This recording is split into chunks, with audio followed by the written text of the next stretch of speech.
Okay, we'll go ahead and get started. Good evening, everyone. Welcome to our three-part educational program series on artificial intelligence and elections. I am Frances Zahn with the League of Women Voters, Southwest Santa Clara Valley. We are one of the 5 leagues in the Bay Area. Next slide, please. Before we begin, just a quick background of the League of Women Voters. Sophia, could we go back to the previous slide? Oh. The League has been empowering voters and defending democracy for over 100 years. The League has 2 distinct roles. One is voter service and public education. The other is action and advocacy.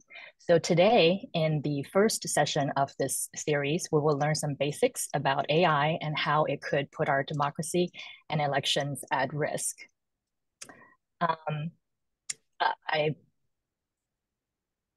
It's my pleasure to introduce our featured speaker today, Ms. Susan Gonzalez. She is the founder of a nonprofit, AI and You, which works to educate marginalized communities about artificial intelligence in an easy to understand language. She is also a co-chair of education and awareness on the National AI Advisory Committee, advising the Biden administration on the National AI Initiative. She was previously a policy executive with Facebook and other technology companies and has many years of experience in Silicon Valley and Washington, D.C. Before we begin, just a quick note for the audience.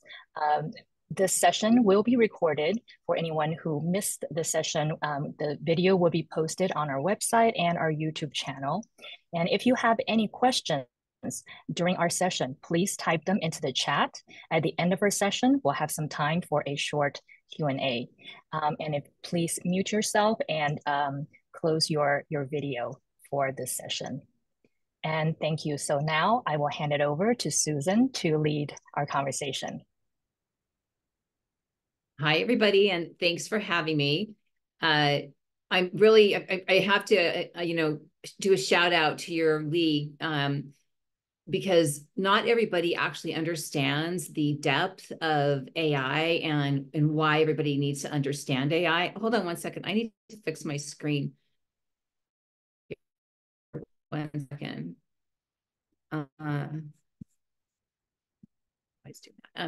Anyway, so kudos to you guys for putting together this event, because really one of the most important things right now is to encourage marginalized communities, including women, to be curious about AI.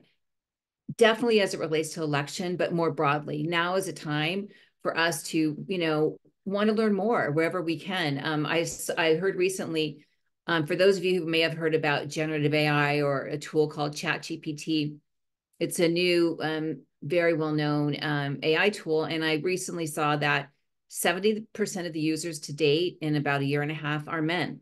So that's just not a good sign, right? For, where we are and what we need to learn as women. So I'm super excited to be here. So we are here to talk about the election and misinformation, and really to shed light or really demystify, what that means. And why is it different this election than it was last? And most importantly, to talk about all the things that are happening and that could possibly happen, with the ultimate goal of helping you understand how to protect your vote this year. Of course, it's something to protect always, but we are now in an unprecedented phase with technology, and we have never seen anything that we're going to see and are starting to see with the election. So today we're going to talk about it in super simple terms.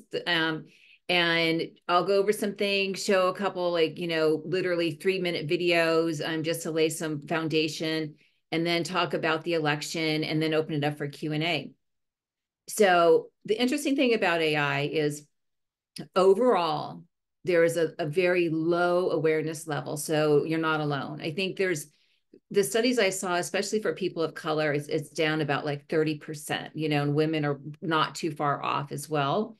And we're going to start with just a real basic, and then you would talk about algorithms and help you understand what those are. But artificial intelligence, the easiest way to think about it really is instructing the computer to think like a human, to mimic the human intelligence. So that's why it's called artificial intelligence. The goal is that it mimic human intelligence. And how it does that really is with data.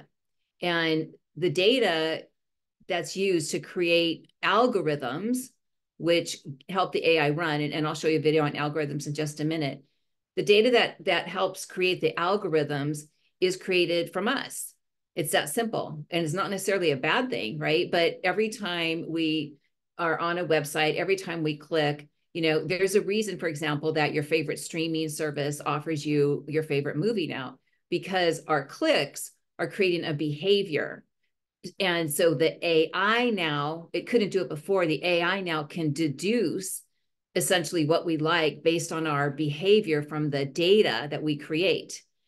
Now, there are really great things happening with all this data and AI. For example, and I'm a breast cancer survivor myself, there's some incredible things happening with AI assisting physicians and breast cancer surgeons to identify, certain types of cancer much sooner and more accurately, because the AI can access all kinds of data that it couldn't before.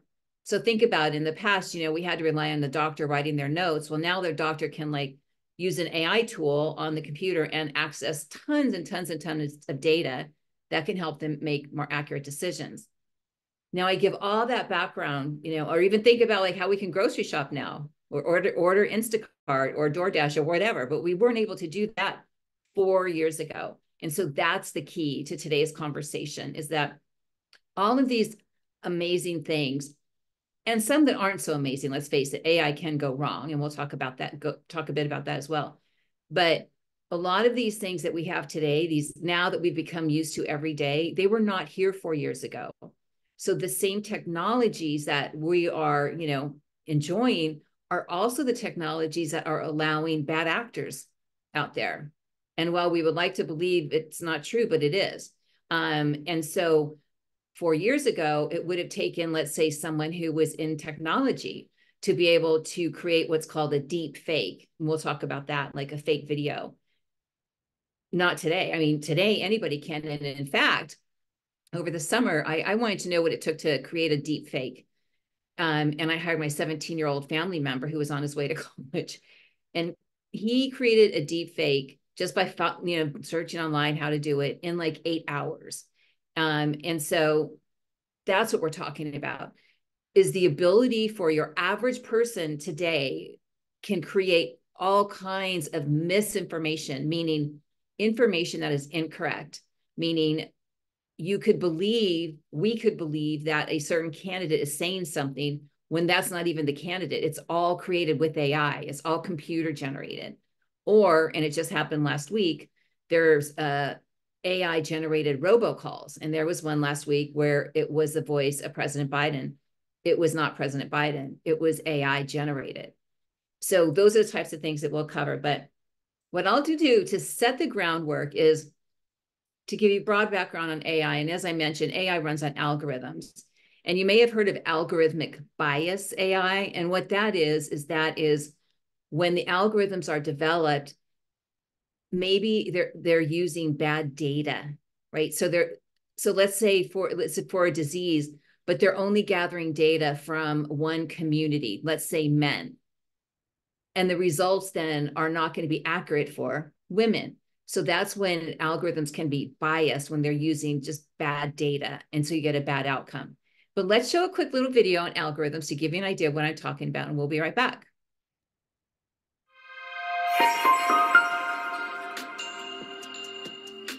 Have you ever wondered how your favorite online shopping sites suggest the perfect items you didn't even know you needed or wanted? Or what about your GPS system? How did it know you wanted to go home, or even how to get there? Sometimes it can feel like the internet is custom information based on your own needs. How does that happen?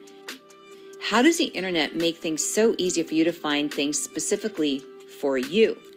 The answer can be summed up in one word: algorithm. Today, we're going to top 3 things you should know about an algorithm. Number 1, what is an algorithm? There's a good chance you've heard the word before. Maybe you've heard that computers uses algorithms, or maybe you've heard someone say, the algorithm on that site really knows what I like. Okay, let's start with artificial intelligence, or AI, and machine learning. Artificial intelligence, AI, is the simulation of human intelligence by computers. Basically, AI mimics human thinking at warp speed with massive amounts of available data on the internet. AI does what the human brain cannot do. AI instructs the algorithm to use really large quantities of data very quickly and to learn from it. This is called machine learning. Okay, imagine walking into a bakery. You walk in, you see all your favorite pastries, so many varieties, so many options.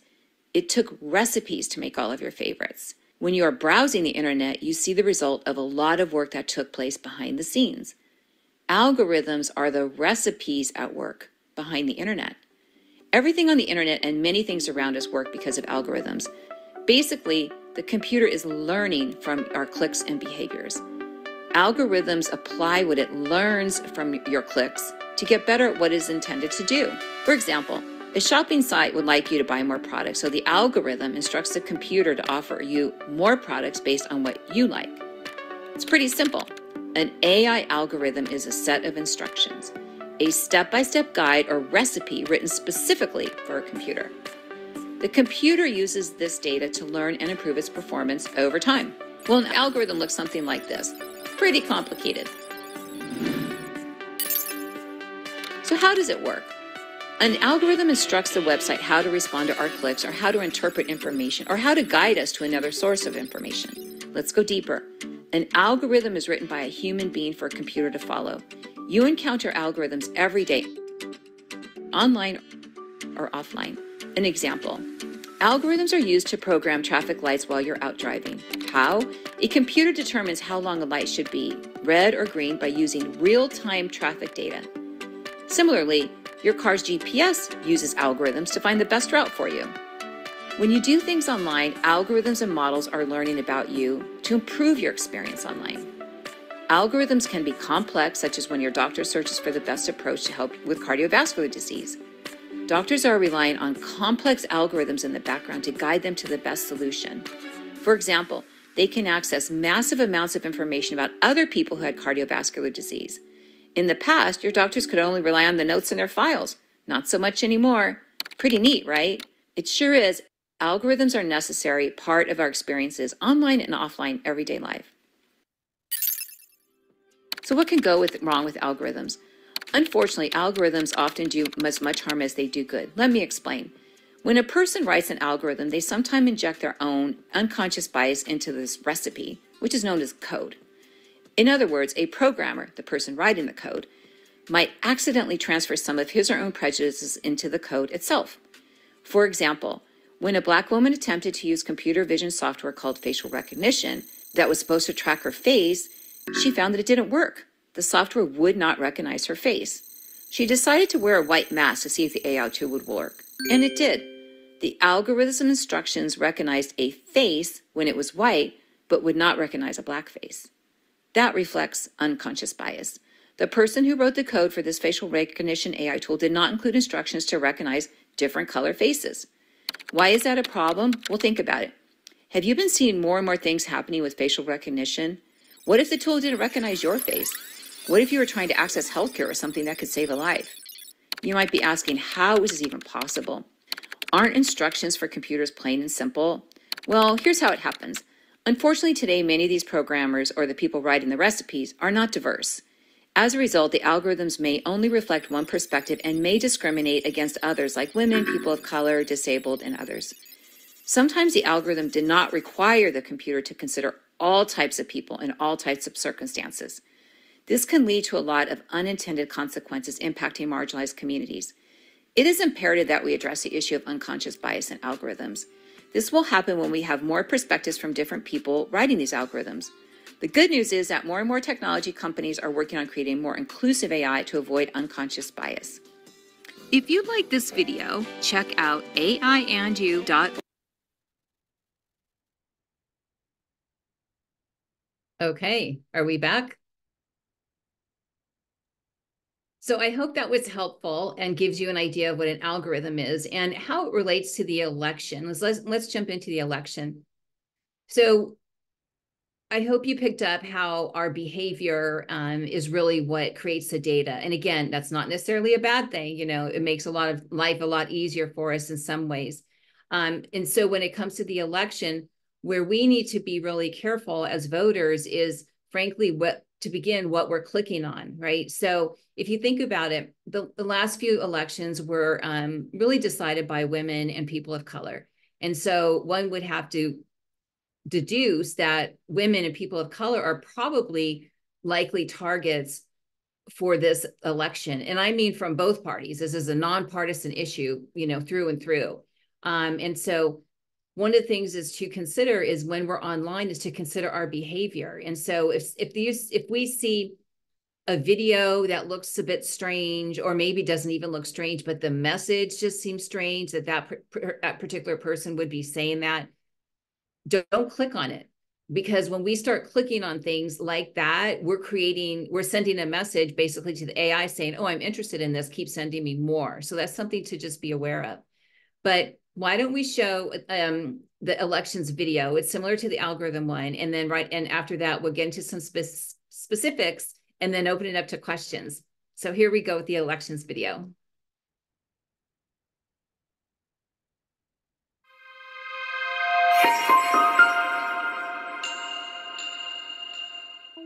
Elections have always been about connecting with voters. Campaigns will try almost anything to get your attention and vote. The 2024 election will require you to protect your vote because of recent advancements in artificial intelligence, AI. So how exactly is AI influencing the 2024 election? Well, today we will cover 3 key things you should know about protecting your vote. But let's begin with the big picture. Tools for voter engagement have evolved from telegrams to the internet. Enter 2024, and we find another player in the arena, advanced AI. The 2024 election is all about AI literacy. Voters need a basic understanding of how AI can impact their vote. AI is more than just technology. It reflects our society's evolution. AI has been used in past campaigns to do things such as improve the accuracy of voter registration and voting systems, help campaigns target voters, and optimize their messaging to reach voters.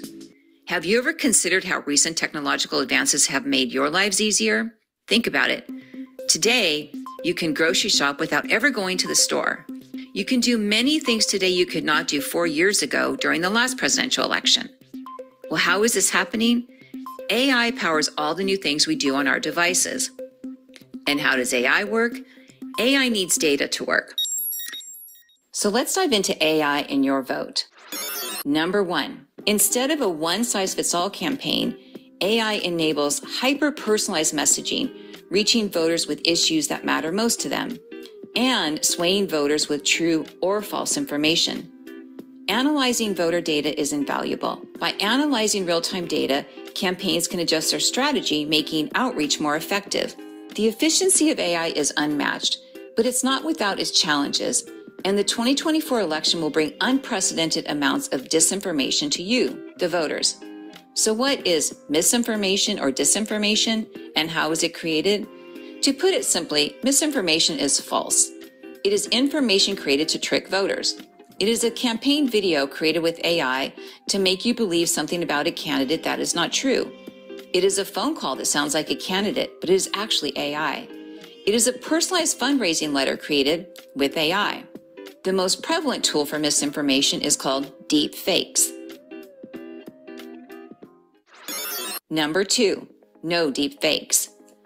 Deep fakes are hyper-realistic but entirely fake content pieces that can be used to spread misinformation. In the past, creating a deep fake would require someone in technology, like someone who writes computer code. Not anymore. Deep fakes can be created by someone from their laptop at home. It's becoming harder to differentiate accurate content from AI-generated ones, and we won't get there in time to navigate truth from fiction during this campaign season. The most troubling aspect of deepfakes is there are no guardrails to protect you as voters. There are no rules, regulations, or consequences related to creating false information during the campaign to protect voters against false news, disinformation, or false narratives. Voters must independently research key issues to determine what is true and false. undecided and new voters are expected to be the targets of political misinformation, which is critical given that the election is expected to be decided by a small percentage of voters in 2024. Remember that not all AI in elections is misinformation. Campaigns also use AI for positive engagement. For example, virtual assistants or chatbots help answer voter inquiries, ensuring accessibility and connection. And local communities can easily leverage new AI tools to organize and mobilize voters. It begins with searching for the best options to meet your needs. The challenges of election misinformation are global issues at all levels of political campaigns. In Toronto, a candidate in the mayoral election who vowed to clear homeless camps released a set of campaign promises illustrated by AI, including fake dystopian images of people camped on a downtown street and a fabricated image of tents set up in a park. Number 3, what must you do to protect your right to vote based on accurate information? Well, the answer is do not believe anything you see, read, or hear until you have researched it in the 2024 election. You will not be able to rely on any one source, whether it is online, on TV, or in the press. Deepfakes are not online only. Broadcast TV networks cannot alter political commercials, which could also be deepfakes. It won't be easy, but do your research to protect your right to vote. To wrap it up, do not believe anything you see, read, or hear in any election. Do your research. Seek trusted sources confirming political deepfakes. Most importantly, protect our democracy and protect your right to vote. If you like this video, check out AI and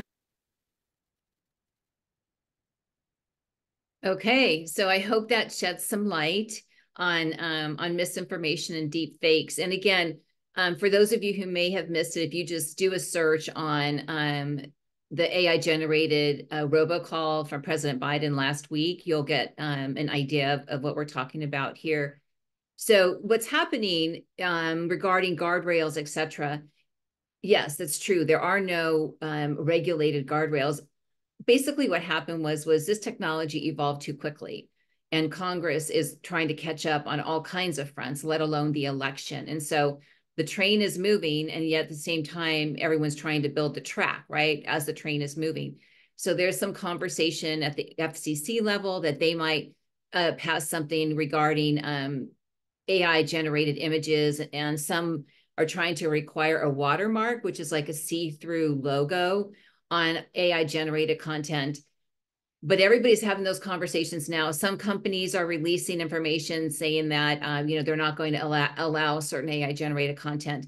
And I think that's all, it's all well and good. And yet at the same time, the reality is that the sheer volume of what we're going to encounter over the next 6 months, I don't think it's possible for anybody or any company to keep up with it. And so it will be upon us as voters to really question everything we see, read, or hear. I have to share, a deep fake I saw. It was about a month ago, and it was Taylor Swift promoting Le Creuset cookware. And I like Le Creuset. And it was on Instagram, and it got my attention. And even I know about deep fakes. And for a moment, I sat there and I thought, wow, that is so strange that she is promoting Le Creuset. But, honestly, I could have clicked thinking that I was going to get a special deal. So there's all kinds of deep fakes out there, but we're talking about the election, and we need to really be aware and double check and research and maybe rely on local news. Someone told me once, she said she's just going to rely on the debates, but maybe that's not going to work. Not everybody's going to participate in all the debates. So anyway, I want to open it up to Q&A. I think that's the best way to have a great dialogue and answer any questions, but I hope all the information thus far has been helpful to you. Thank you. Thank you so much, Susan. Let me start with the first question I saw from the audience was, how can we stop the flow of misinformation? And I've heard from someone else that said, if you receive or see things on social media, let it sit for a little while. Don't immediately forward it. Maybe check your resources, or maybe wait till the second day to forward things. so that you know it's really true. So that's just something I've heard someone else mention. So do you have any other tips or expand on how can we help to stop the flow of information, misinformation? Well, one way is not to click on it. So, because again, the more, that's why when something's called, it goes viral, it's because the more it's clicked on, the more it's shared, and the more it's shared, the more it's seen, and the more it's clicked on. So that's number one. But again, there could be content that is going to look so real. Some say, oh, you can tell because the hair doesn't move correctly, or the features are too perfect. But I think for your app, like I can't, I'm not going to, look that closely. So I think that that's the only way we can control the flow, even if there is such a thing. And then back to the algorithms. It seems like everything we do nowadays can be linked to algorithms and that feeds into the AI. And so, how do we know when or where our data is being used by algorithms or AI? Or do we just assume it's anything we do is linked? And do we even have a choice in this matter? Is there any way we can opt out of our data being used in this way? Well, that's the, $1 million question, especially on Capitol Hill, is how to protect data and privacy. But one thing that one would say, oh, those agreements that we all just scroll all the way down, that are like, 8 pages and hit agree whenever we sign up for something new online. Somewhere in there, we're agreeing to this.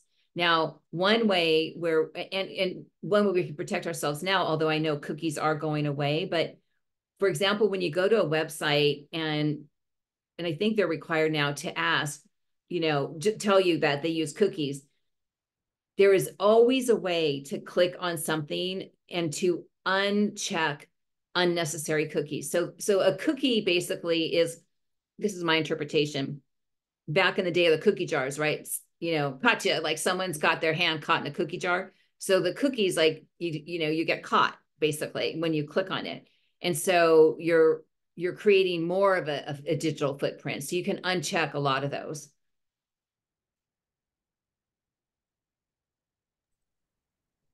I see another question here that's asking, is there a site or some resources like Scope, is it Snopes.com that can help us determine if something is true or false? More, that's under TBD again. Unfortunately, this technology just accelerated in the last, 18 months, and it's called generative AI. And that's another topic. Actually, we could follow up another time to have a conversation specifically on generative AI. And so when generative AI became mainstream about 18 months ago, it's this tool that allows a lot of this information. So that's why there's basically, frankly, everybody's behind because it just happened so quickly. So then, as AI capabilities grow so rapidly, what do you think is the responsibility of the tech companies, for protecting consumers as they roll out these tools or their platforms enable these capabilities? Yeah. Well, I was at a tech company, and I have a full appreciation and understanding of how fast things move very quickly, right? Everything moves so quickly. And so I think that I think everybody's trying to do their best in creating responsible AI. And really, it's more to come because it's all happening now. And, we've already learned. We learned a few years ago about where, for example, facial recognition goes wrong, right? And so there are some big companies that put their facial recognition tools off for the very reason in the video. I mean, they can be very biased. So yeah. Um, And I know you're with a background with tech companies.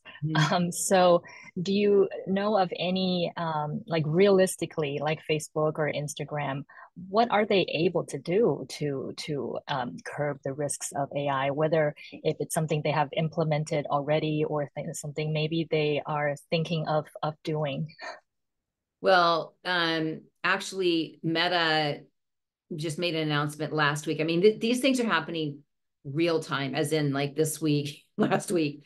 And so I would say you can get a lot of information on my website at aiandandu.org, and then you go to the elections section. And so what I do is keep very updated articles. And so you can always just check in so you don't have to do all your searching. And I just capture all the best articles. And we did post the most recent one about Meta, or you can just find it. Essentially, if I remember there correctly, it's regarding a watermark. Most importantly, tech companies are coming out to say, we're not going to allow misinformation. Well, that's a bit of a stretch. I don't know. Maybe that can happen. I don't know. Yeah.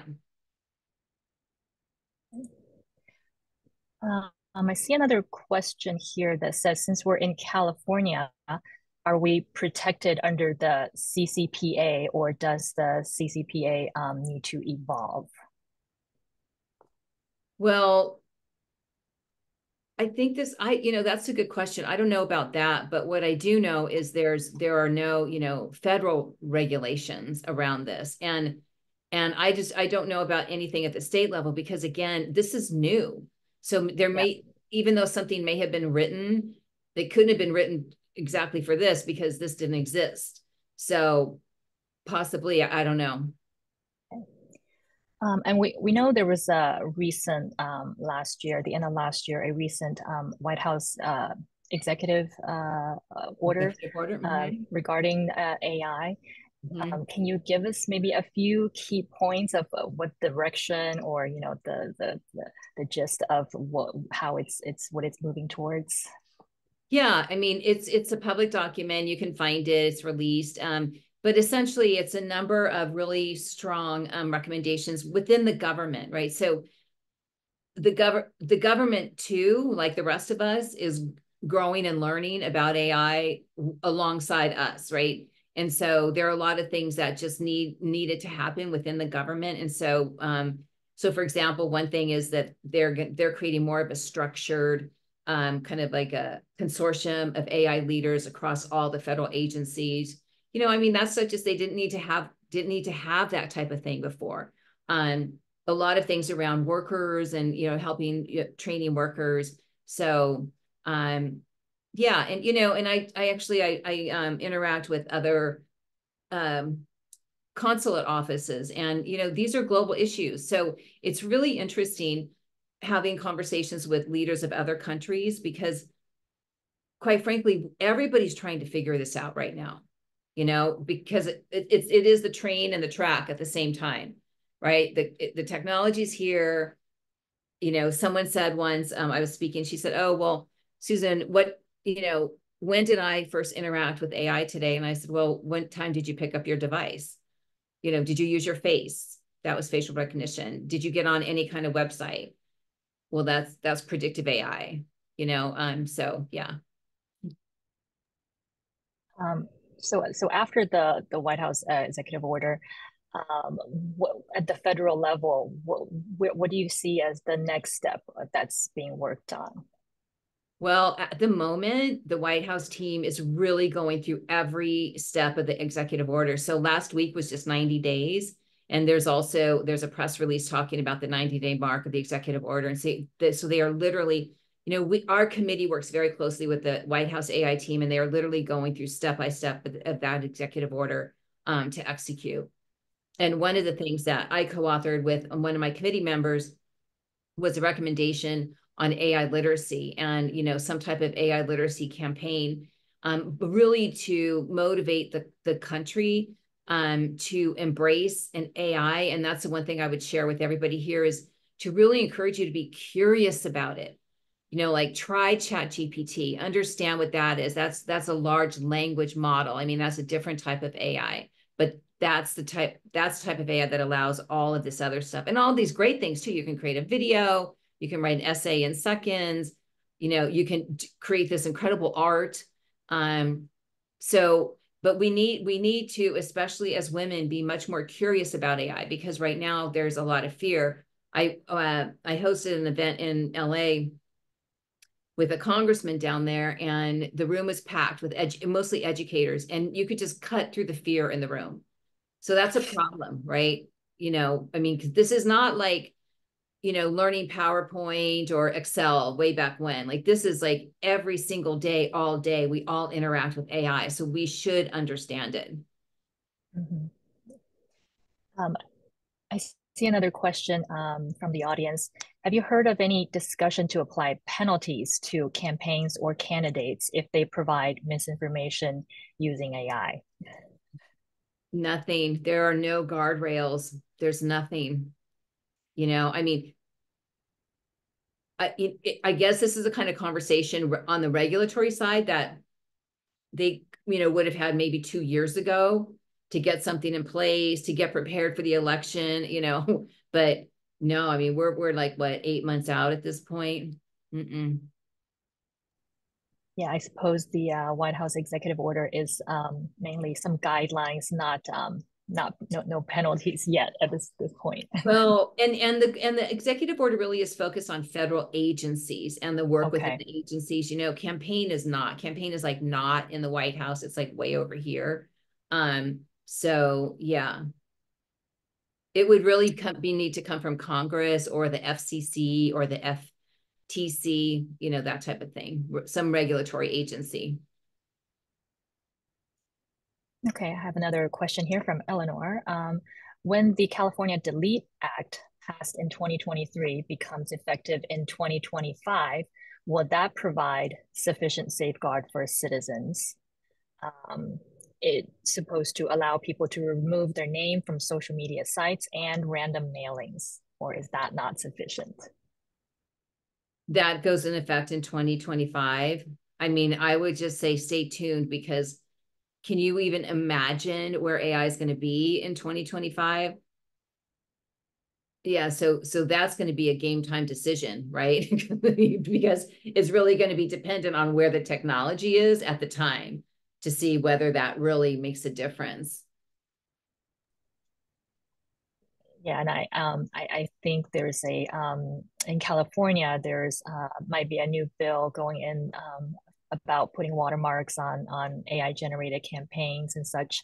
Do you also heard of other states moving in the same direction? I guess everyone is trying to catch up Yeah. and You know, I just read today that the Hawaii state legislature just put forth some language on this very topic. So I think the states are trying to do it as well. But again, I mean, the clock is ticking, right? mm-hmm. So like it really is around the corner, the election. I mean, and especially once we hit the summer, that's when all of this stuff is really going to blow up. And, you know, we're all going to be inundated. And again, this isn't just necessarily online, right? This is like on TV, where you typically would think, well, let me watch a certain network, but the network does not control the commercial space that's bought. So that commercial could be AI generated. Now, maybe there's something that's going to be required for that. I don't know. Everything's moving so quickly. Okay. So us as voters, we just have to be super vigilant with everything that we see, that we hear, that we read. And be very aware of your clicks. Because, you know, what could happen, I mean, the ultimate goal is for either, you know, party to sway voters, whatever the voters are, wherever they are, right? That's the goal, is to sway a voter. And by providing misinformation, that we could be like, you know, oh, that looks, it's shiny apple, let me go check that out. And then by clicking, you know, we're starting to go down that path. And now we will start getting more misinformation. Look, I mean, look, like I said, I thought Taylor Swift was promoting Le Creuset, you know, and I know this stuff, right? I'm gonna invite my team members, Eleanor and Eileen, to join the conversation and ask some questions if they'd like Great. to. Mm-hmm.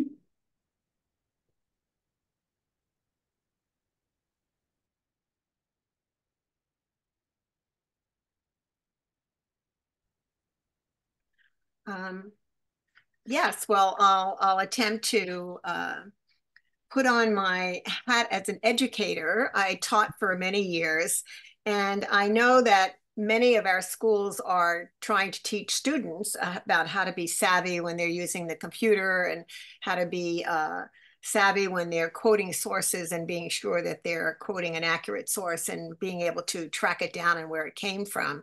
I'm wondering if there's any particular sites you could recommend for educators that would be good for them to be aware of and inform their students. I see a couple have been mentioned in the chat here that actually I haven't heard about before, but I wonder if you have others that you recommend to people. You know, I wish I did have a good recommendation, but I don't. And again, that's today, right? Next week, one could be launched. And so, but what I do, I will get back to you all because next month, we're going to be launching an educator platform. So specifically, there's a video just for educators on educators in AI and students in AI and the pros and cons and risks and all that. So I'll be happy to share that. And if you can feel it free to share that with your membership. But yeah, but what as I do mention that the educator event or the event I went to was a lot of educators and there was just a lot of fear. And someone who's the head of a teachers union on the East Coast said, you know, yeah, people come to me all the time and say, I have the best AI tool for you and it's going to change your world. And her response was, well, how can I embrace an AI tool when I don't even understand it? Mm-hmm. So there's a lot of that. So that's where we come in as far as AI and the work that I do is about, it's necessary for people to have a foundational knowledge of AI. We're not going to be data scientists. We're just not, for the most of us, or machine learning experts. That's, you know, most of us are not. That's aside. What we need to have is a basic understanding of what it is. So then we can make some decisions, particularly if you're an educator or a worker. And then certainly, you know, we're talking about as voters. So I would just encourage everybody to visit our site. We provide information in what we call snackable pieces, just like these videos. They're not 20 and 30-minute videos. They're just like boom, boom, boom, you know, and then we add information like glossaries and Q&As and all that. But the intent is to help people create this foundational knowledge, to have AI literacy, to be AI literate. Mm-hmm. So feel free, you know, there's no charge for the content. Feel free to visit. And I promise you, you know, after 30 minutes, you'll know a lot more. But share that with your family and friends. Curiosity is key right now. Mm-hmm. You know, I think one of the most important things that I learned just over the past year, and you actually alluded to it, and I think it should be emphasized, you know, we're all tempted when we open up our computer and some ad comes flashing in and it looks interesting. Mm-hmm. It just looks interesting. So I had a tendency to click on all of those. And then ironically, I would say to myself, oh my gosh, I just got 15 more things about the same thing. And then it finally clicked like, yes, every time you do this, you're going to continue because now they've kind of pegged you as, oh, she's interested in this topic. So we'll send her 50 more things on that topic. So I know how easy it is to click and how difficult it can be to kind of ignore, you know. Yes. And I would think with the campaign things, you're going to have the similar reaction. You know, oh, this looks interesting. Or I saw one thing just recently about a candidate, a person who asked a question, and I was, wow, that's a really, first of all, it was an inflammatory statement. And I decided not to click on it because I was worried that I would then be directed into all these other sites that contained a lot of inflammatory information that's not necessarily true. So it's just, you have to be aware, I think, of this is potentially what's out there and that you have to watch for it. Absolutely. Yeah. I see a couple of more questions, Frances. Yeah, there's another question about, so various industry groups are all working on various watermarking systems, but it should be universal. So we need an industry agreed upon standard. Is anyone in the government focused on an industry standard working group, or will the Congressional AI Caucus focus on an industry standard? Right. Well, I do spend a good deal of time in Washington, D.C., and I know the AI caucuses are both on the House and the Senate. They're all pursuing different things within AI, and I know watermarking is one of the topics. And at the same time, in reality, so we are where we were in February. If we really think about it, the odds of them writing something that industry doesn't block and that it gets passed and then regulated off to, the ecosystem within 6 or 8 months, it's probably not going to happen, because there's so many other things, right? There's so many other things that need to be fixed with AI. And that's why all of a sudden, I just saw, in fact, day before yesterday, that lobbying dollars for AI has gone up in DC 185% in like 2 months, because all of a sudden there's a lot of movement. Will watermarking make it? Maybe. But, and the thing is that I really don't like to propose a problem without a solution. But unfortunately, when we're talking about AI and misinformation in this election, there aren't a lot of solutions. Ideally, we'd say, okay, go to this one place or site or whatever that we know you can check everything, but that doesn't exist today. And even if when something pops up, I think the volume, no one knows what to expect.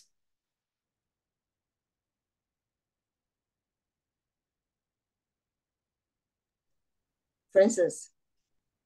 Yes. Okay. I want to mention, thank you to Susan. Last Friday, we have a legislative interview with California Senator Josh Becker. And in his interview, he mentioned something about watermarking, that he wanted to propose that for every content being created, whether that's music or essay or video, anything, that it should be watermarked.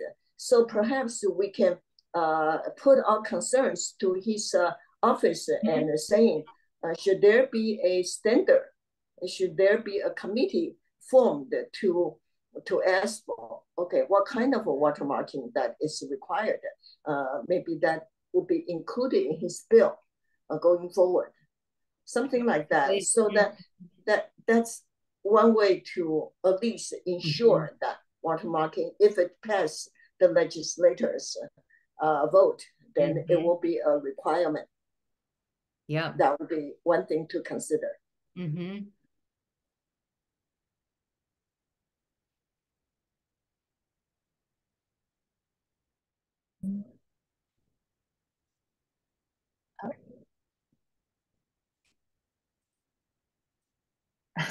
Yeah, so we have a comment that says the watermark, they can also be faked by AI. Yeah. Well, that's a really good point. Yeah. The thing is that literally anything is possible. Anything is possible. So, more to come. But yeah, I just hope, I hope if nothing else that this event has, sparked some curiosity, and also to share this conversation with family and friends, because, I think it's just getting warmed up, like with the Biden robocall this week. I think things are barely getting warmed up. But thanks for having me. Thank you so much. I think us as voters, we have to educate ourselves and just know what we're watch for what we're getting into, and keep up with all the changes and progress that are moving in this area. Thank you, Susan, so much for leading us in this conversation about AI and elections. Sophia, could we put up the slide again? I just wanted to remind our audience, we do have 2 more sessions with more information about AI and elections. This is later in February. So if you haven't registered, please scan the QR code or go to the web link listed here to register for the next 2 sessions. And then at the end here, as always, we have listed some trusted resources for nonpartisan election information that might be helpful. I know we talked about a lot of misinformation. So these are websites that the League does recommend to get some accurate information. So with the primary election coming up very soon in March, please feel free to screenshot this so you can have these resources handy as you research for the primary election. And lastly, if you enjoyed this program today, we invite you to join us as a member by going to our website. Or if you'd like to support us and help us put on more programs, please donate by scanning this QR code. The donation is tax deductible, and we are an organization run by volunteers, so we appreciate any support from the community. So again, thank you, Susan, for this conversation, and thank you to everyone for joining us. Good night. Oh, Sophia, can we go back to the resources slide?